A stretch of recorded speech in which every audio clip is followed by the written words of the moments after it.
வைக்க முடியாத அளவிற்கு மனித புனிதனாக வாழ்ந்த ஒரு மகான். இந்த நூற்றாண்டில் இப்படி ஒரு அரசியல் தலைவன் வாழ்ந்தானா என்று எண்ணி எண்ணி வியக்கிற அளவிற்கு தன்னுடைய வாழ்க்கையை செதுக்கி செதுக்கி செழுமைப்படுத்தி கொண்ட ஒரு மகத்தான மேதை. இந்த தலைமுறை பிள்ளைகள் நாங்கள் முன்னெடுக்கிற மக்கள் நலன் சார்ந்த போராட்டங்களில் கூட தன்னை ஈடுபடுத்தி கொண்ட ஒரு மிகப்பெரிய போராட்டக்காரர். குறிப்பாக தாமிரபரணி ஆற்றிலே மண்ணை அள்ளி அந்த ஆற்றின் வளத்தை சிதைக்கிறார்கள் என்று போராட்டத்தை முன்னெடுத்த போது எங்களோடு ஆற்றுக்கு நடுவிலே மணலிலே தானும் அமர்ந்து அந்த போராட்டத்திற்கு வலு சேர்த்த ஒரு மாபெரும் வீரர் எங்களுடைய ஐயா நல்லகண்ணு அவர்கள். எல்லோரிடத்திலும் ஒரே மாதிரி அன்பு செலுத்தி எல்லோரையும் சமமாக நடத்தக்கூடிய மாண்புமிக்க மனித பாங்கு, அந்த மாண்பு அவரிடத்திலே இருந்தது.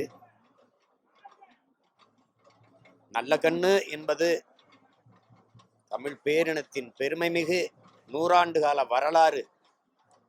வருங்கால தலைமுறைக்கு மிகச்சிறந்த ஒரு நல்ல வழித்தடம் என்பதில் யாரும் மறுக்க முடியாது.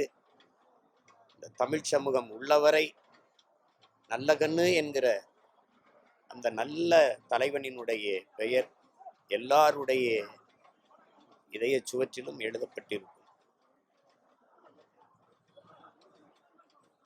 எவ்வளவு வேணாலும் அவரை பற்றி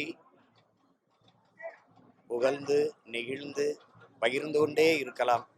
அப்படிப்பட்ட ஒரு பாடத்தை, படிப்பினையை நமக்கெல்லாம் விட்டு சென்ற ஒரு வரலாற்று நாயகன் எங்களுடைய ஐயா, நம்முடைய ஐயா நல்லகண்ணு அவர்கள்.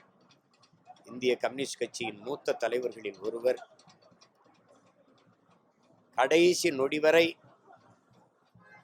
இந்த நாட்டிற்கு மக்களுக்குமாக நடந்து நடந்து உழைத்த ஓய்வறியா உழைப்பாளி, உன்னத போராளி இன்று நம்மோடு இல்லை என்பதை நினைக்கும் போது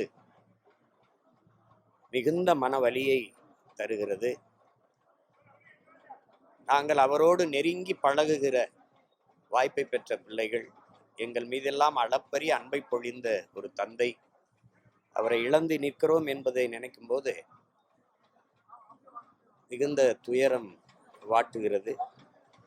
ஆனால் அவரை இழந்து வாடுகிற குடும்பத்தினர், உறவினர்கள், நண்பர்கள், நான் பெரிதும் நேசிக்கின்ற இந்திய கம்யூனிஸ்ட் கட்சியினுடைய தலைவர் பெருமக்கள், அதில் இருக்கிற என் உடன் பிறந்தார்கள், தோழர்கள், தமிழ் சமூக மக்கள் எல்லோருக்கும் என்னுடைய ஆறுதல்.